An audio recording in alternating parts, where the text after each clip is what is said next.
Welcome everyone to today's annual general meeting for Community Pharmacy Cheshire and Wirral. Great to have everyone in attendance. So moving swiftly on, approval of the minutes of the AGM held on 15th of September 2021. Could I propose that we accept them as an accurate record of what took place? Thank you, Ian. Seconded by Stuart. Thank you very much. I will sign it. It's all available on YouTube again if anyone wants to revisit it. No?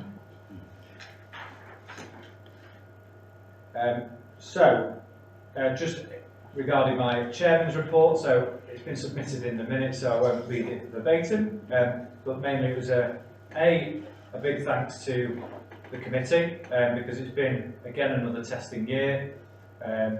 We're coming out or still in a pandemic. We've had lots of challenges, workplace challenges, external challenges, and I think as a committee we've worked really well together to support our contractors to help them overcome some of the challenges out there. I'd like to thank our employed team because again without you guys nothing would be possible. You work really hard, so to Sarah, Adam, Suzanne, Gary and Alison, I'd like to thank you on behalf of the committee because we really value your work and long may it continue. And finally, thank you to the contractors. Again, we appreciate it's not been the easiest of times and ongoing there is challenges. We will continue to lobby on your behalf to make life hopefully easier going forward. We will be there to support you if you need us, and we will continue to provide information and resources to help you do your jobs better, easier, more efficiently if we can help. So that's my report in a nutshell.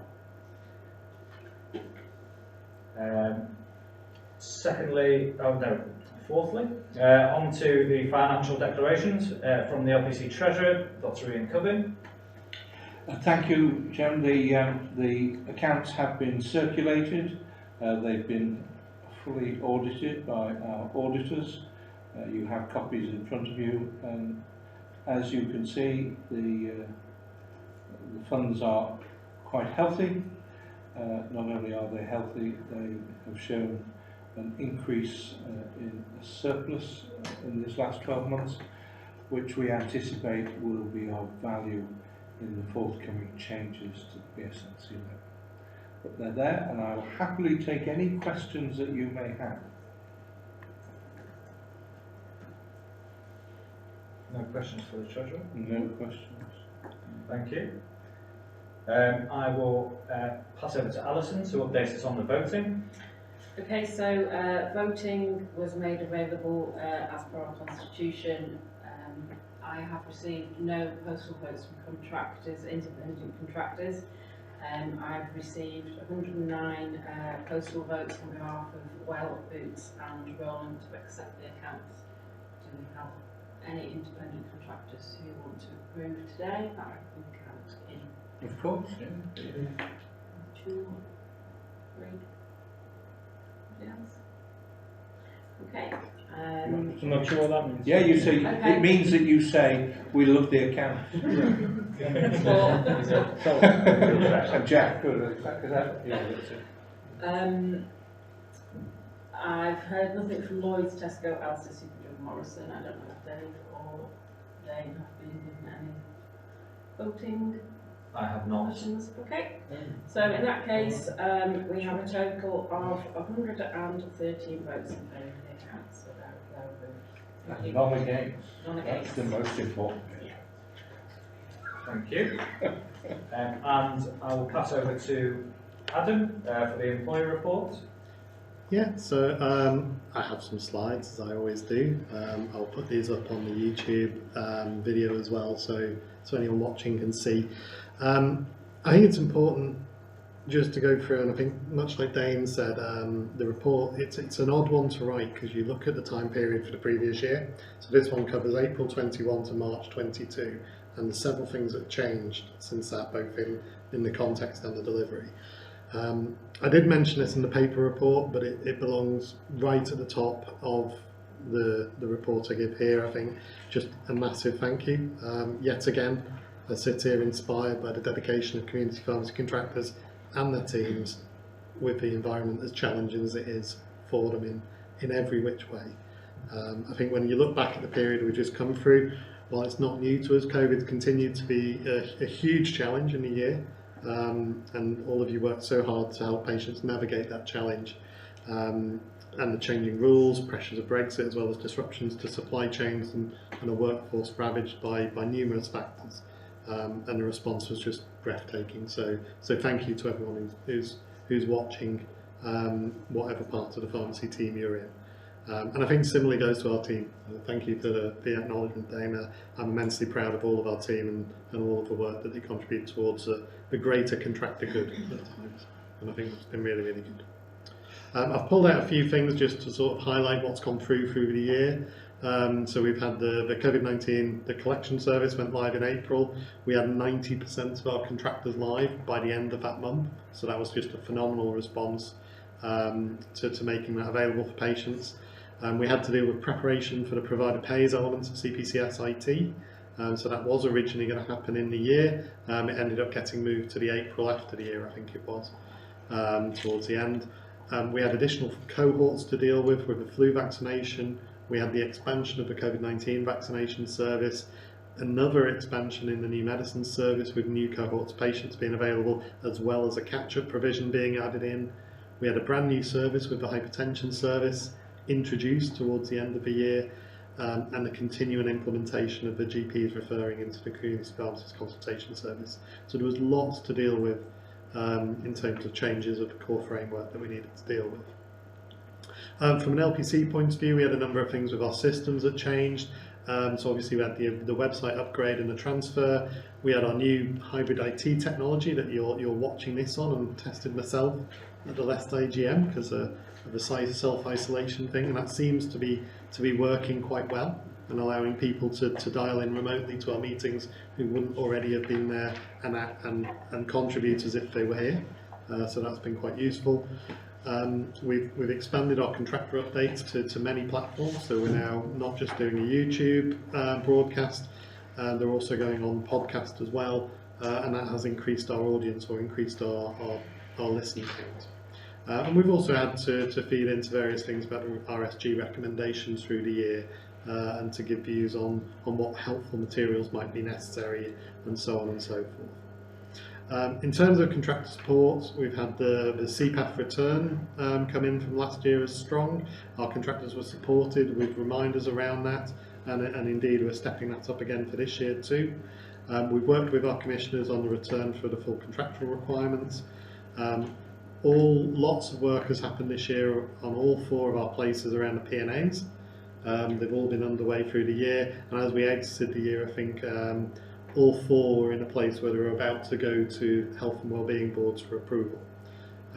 In fact, when we went out to our contractors for the pharmacy survey, all bar 1 completed that survey, which is an unheard of level that we've not seen before. So that was really successful.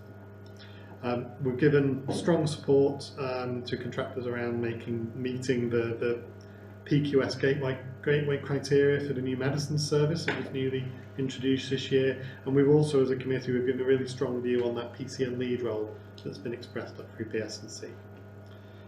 We've also continued, as I said before, about feeding into the RSG process, but also making contractors aware of various events and surveys that are there to support them understanding what's being proposed and what changes are there.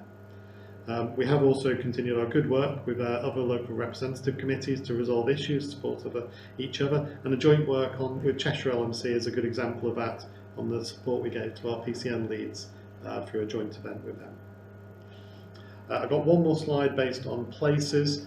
So you can see here on the different commissioners and stakeholders that we've worked with. So from a CCG point of view, how we've worked with Cheshire CCG on both the COVID and the flu groups to maximise opportunities for contractors. We've managed our minor ailments service and made sure the continuation of that service as we moved into the ICS across multiple CCGs occurred. We also expanded our service in Warrington, expanded the number of items it's covered, as well as the service fee and the palliative care service, and we worked significantly on the Wirral, where the tweaks to DMS have been worked on through the year that we're about to benefit from, and also the scoping of the sore throat service that's still in progress as it goes through the antimicrobial boards. Similar with local authorities, a lot of work with the swab squad to manage any stock issues for LFTs and finding patients a solution for the problem that's in front of them. We've done a lot of work in Warrington, training and support for our needle exchange pharmacies, for our supervised pharmacies, and on the Wirral, the ADA successful, and with a co-developed service with contractors ready to go live this year, and that input's been really valuable, and how we've worked has been really strong. We've done really good work regionally with NHS England improvement. We've maintained that weekly touchpoint meetings to resolve any issues or to identify any issues and work together to overcome them. The Wirral Sexual Health Service, we did a co-bid with the sexual health leads for the oral contraception management pilot, and indeed we're the only area where we've got more than a single PCN put forward, because most areas it's been a PCN lead that's been the clinical support. Because we've got the wider Wirral Sexual Health Service, we were able to go live across 3 PCNs at the same time, which was valuable. We've also done some work at ICS level, pre-ICS, on the hypertension board, to take a Cheshire and Merseyside way of working forward to give real consistency on how referrals come in to the hypertension service. And from a wider representative point of view, a few things to pull out.